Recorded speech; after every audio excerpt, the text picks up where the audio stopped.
Bonjour, je m'appelle Sylvie Turpot, j'ai 57 ans et je vais interviewer Zora, ma voisine, qui a 74 ans et qui envisage de nous parler de son arrivée à Belligny, notre quartier à La Défense.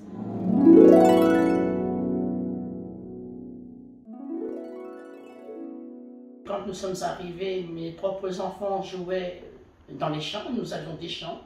Il n'y avait qu'une seule tour qui était sortie de terre, c'est-à-dire la tour Nobel, anciennement Hutch. Ça nous a permis de voir toutes ces tours sortir de terre depuis plus de 52 ans. Avant, plutôt, était un arrondissement qui appartenait à Paris. C'était le 75. Les maires des communes avoisinantes, il avait été convenu d'en faire des départements de Haute-Seine, 92, 91 ou 93, le pourquoi que plutôt maintenant ne fait plus partie de Paris. Quand nous sommes arrivés à Belligny, d'abord il n'y avait aucune tour, que nous, et puis Hutch. La rue Paul Lafargue, Bellerive et tout ça, ça n'existait pas, il n'y avait pas d'école. Mes enfants étaient dans deux classes en préfabriqué, la rotonde n'existait pas. C'était que des petits cafés tout le long de la rue. Les immeubles en face n'existaient pas, c'était que des petits commerces. Et par la suite, tout ça a disparu pour laisser place à tous ces nouveaux prometteurs qui sont en quête d'argent et qui construisent que des grands immeubles qui sont en fin de compte qui sont très laids. Il s'avère quand même que nous, en tant que locataires sur Belligny, nous avons connu une boucherie, une boulangerie, une épicerie qui est encore debout, 4-5 banques. Mais c'est tout. Après, suite de tout cela, vu le changement qui se trouve autour de cette résidence, il n'existe plus de banque, il n'existe plus de boulangerie, il n'existe plus de boucher. Nous n'avons plus rien. C'est devenu vraiment commercialisé au niveau bureau. Bon, ben c'est vrai qu'on a eu des choses qui étaient très belles.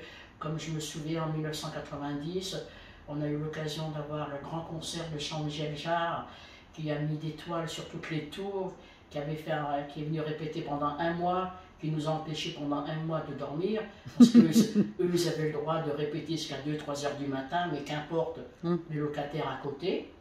Et puis qu'à la finale de la dernière soirée où il devait faire son grand show, ben le grand show, il a duré quoi, 1h30 à tout casser, et puis il fallait partir. Ah bon, très bien.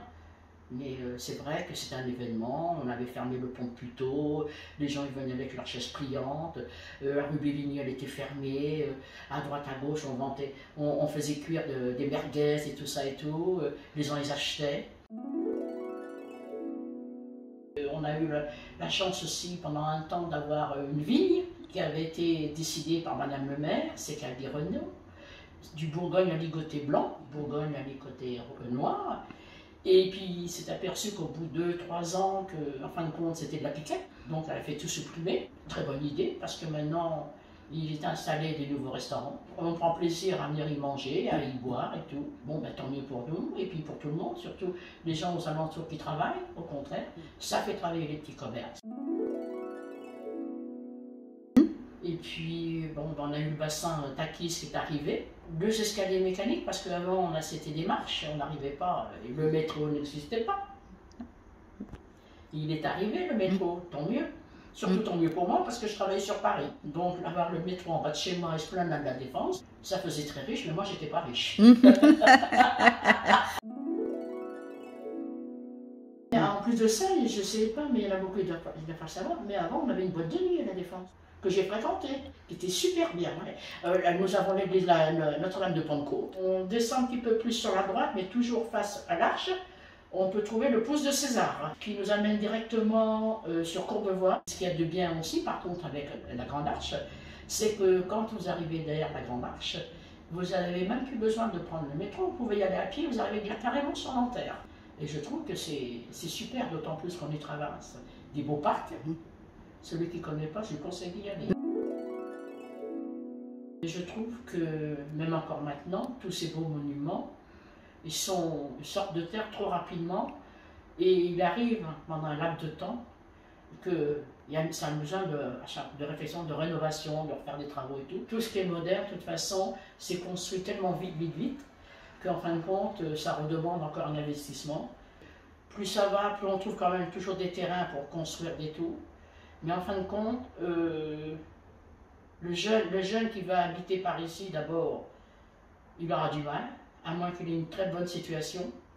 Parce que si un jour cette résidence-là disparaît, de toute façon, qui va pouvoir s'offrir des appartements à 800, 900, même 1000 euros la surface, qui encore sera que de quoi 60 mètres carrés. Je doute que nos jeunes, à part les résidences d'étudiants qui doivent être très très chères, qui trient au volet, parce qu'elles sont même déjà très chères. On a un exemple à Puteaux, avenue du Général de Gaulle, la nouvelle résidence qui a été construite par notre architecte Jean Nouvel, qui a construit cette tour pour étudiants. Qui peut s'offrir une résidence d'étudiants en plein centre-ville sur Puteaux? J'en connais pas. Ah, ce que j'aimerais transmettre aux jeunes de maintenant déjà, oui, en fin de compte, leur faire comprendre que la vie d'avant, elle était beaucoup plus dure pour leurs parents qu'elle ne l'est pour eux. En fin de compte, que vous les jeunes de maintenant, vous êtes trop exigeants.